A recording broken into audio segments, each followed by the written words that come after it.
Ganó la Premier, 15 días después, salió campeón con su país jugando con el mismísimo Cristiano Ronaldo. 2 semanas después, se casó con la mujer de sus sueños. Tenía la vida con la que todo hombre sueña, pero un accidente le quitó todo. Le aconsejaron no viajar en avión debido a una operación, así que prefirió viajar en coche. Sin embargo, todo terminó de la peor manera posible. En el norte de Portugal, nació un niño que cambiaría su destino a base de talento, disciplina y convicción. Diogo José Teixeira da Silva vino al mundo el 4 de diciembre de 1996, en Masarelos, un barrio humilde de Oporto. Era el quinto de 8 hermanos, y el primer varón. Su familia, los Silva, no tenía lujos, pero era una familia llena de esfuerzo, cariño y valores. Su padre, Joaquín, y su madre, Isabel, eran de esos padres que lo daban todo sin esperar nada a cambio, mientras sacaban adelante una familia numerosa en el municipio de Gondomar, a las afueras de la ciudad. Allí, en ese entorno de trabajadores, entre casas sencillas y calles polvorientas, Diogo empezó a dar sus primeras patadas a un balón. Como muchos niños portugueses, se enamoró del fútbol casi sin darse cuenta. Jugaba en cualquier espacio libre, con lo que tuviera a mano, pero algo en él era distinto. Tenía un instinto, una manera de moverse que llamaba la atención incluso cuando jugaba descalzo, bajo el sol o la lluvia.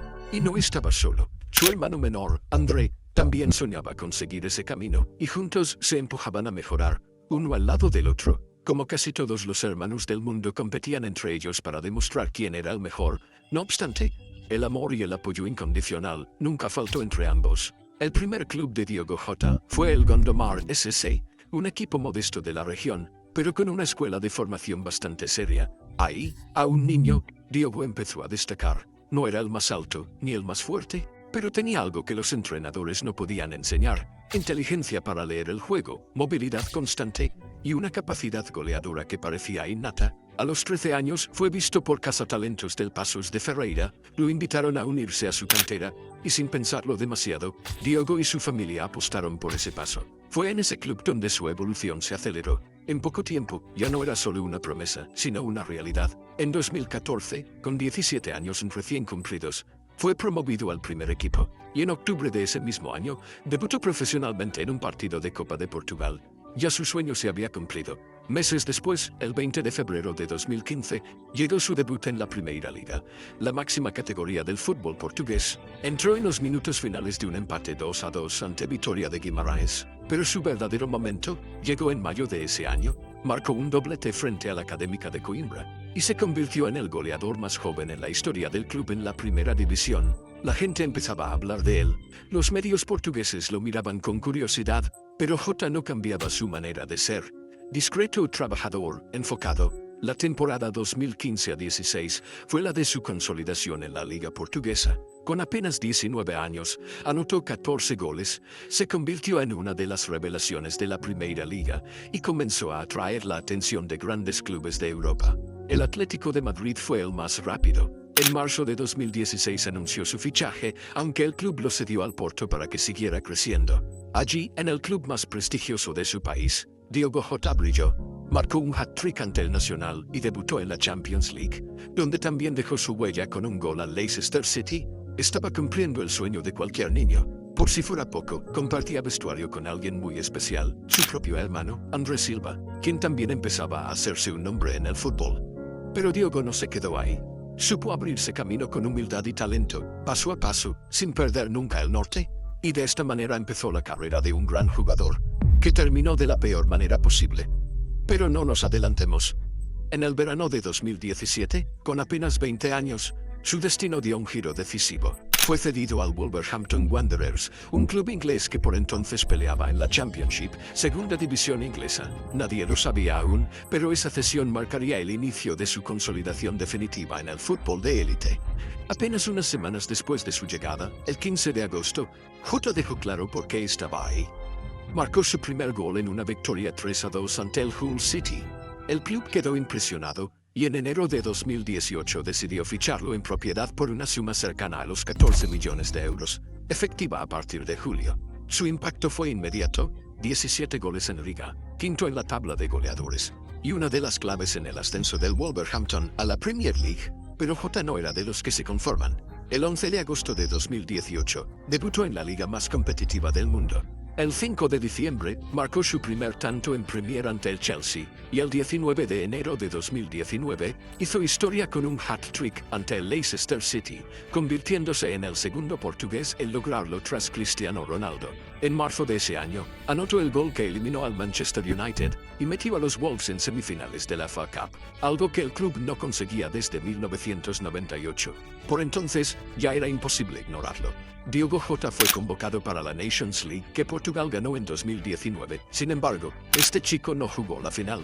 No obstante, el 14 de noviembre de 2019, Jota debutó con la selección absoluta de Portugal en una goleada 6-0 ante Lituania. La Europa League 2019-20 sería su siguiente escenario. Allí, brilló con tripletes ante Besiktas y Espanyol, consolidando su reputación como un delantero clínico. Su último partido con Wolverhampton fue en agosto de 2020, ante el Sevilla. El ciclo se cerraba, pero otra puerta se abría. El Liverpool, uno de los clubes más grandes del mundo, decidió apostar fuerte. En septiembre de 2020, lo ficharon por unos 45 millones de libras. Solo 5 días después, Jota debutaba y anotaba. En la Premier League, su primer gol fue frente al Arsenal, y en la Champions se destapó con un hat-trick ante el Atalanta. Anotó también el gol número 10.000 en la historia del club, y se convirtió en el primer jugador de los Reds en marcar en sus primeros 4 partidos en casa en la liga. Marcó 9 goles en su primera campaña, incluyendo un taconazo memorable ante el Manchester United. La temporada 2021-22 fue la de los grandes momentos. Goles frente al Atlético, el Everton, el Norwich.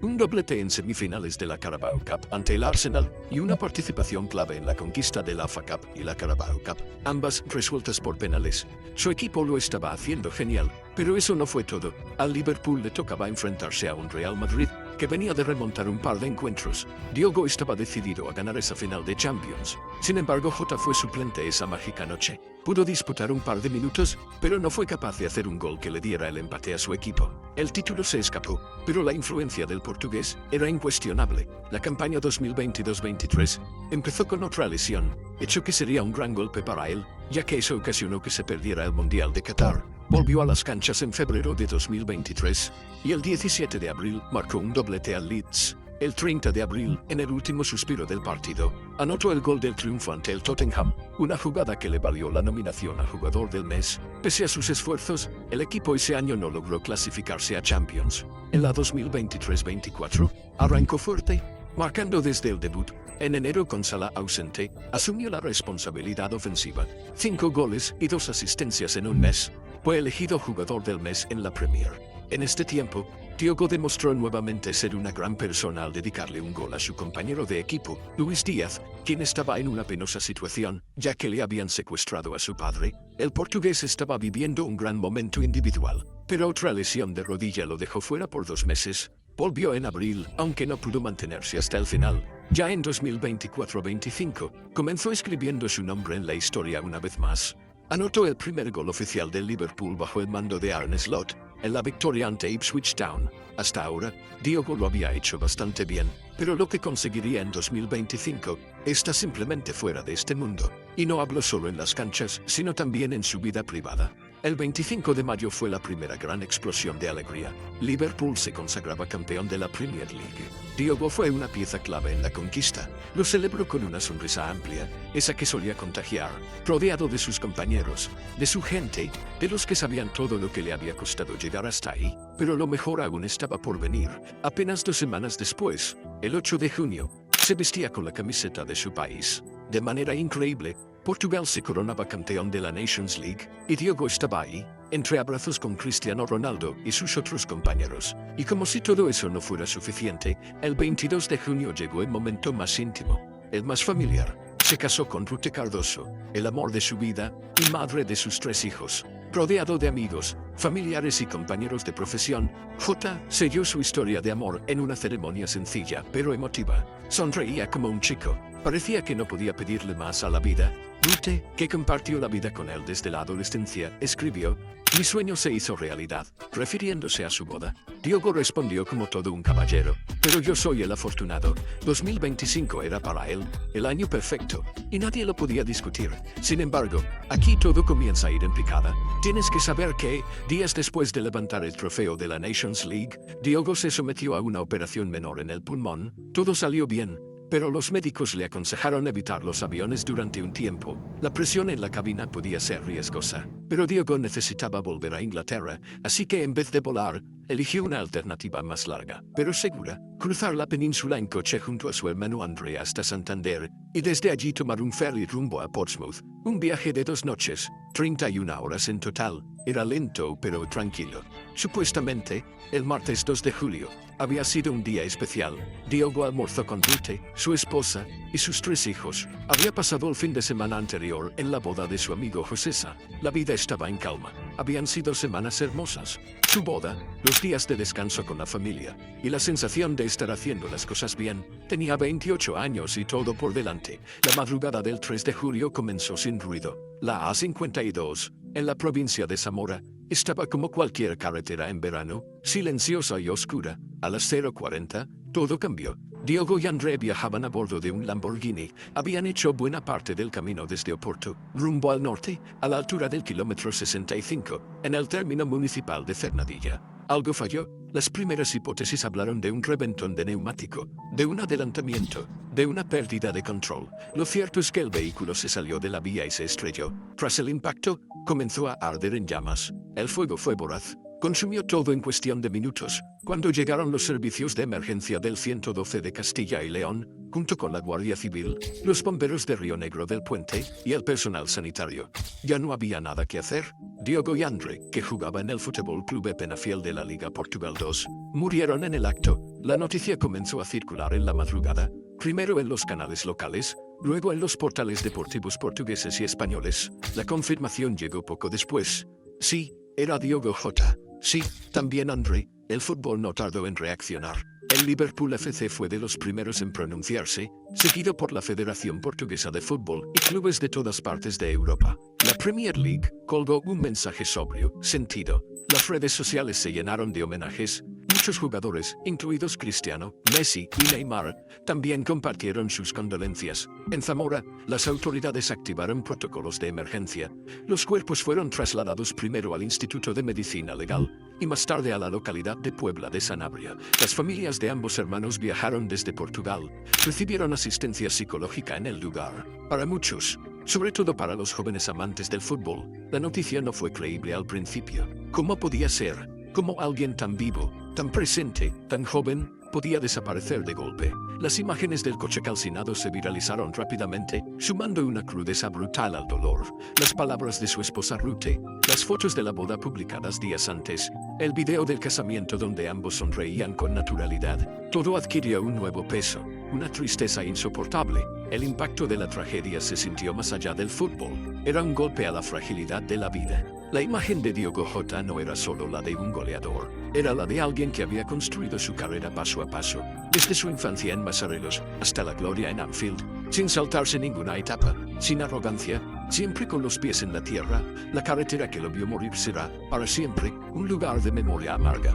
Diogo Jota no se fue en silencio, se fue como vivió, en compañía de su hermano, siempre juntos desde niños hasta la muerte, con el corazón lleno. El fútbol no lo olvidará, su gente tampoco. Paz a su alma.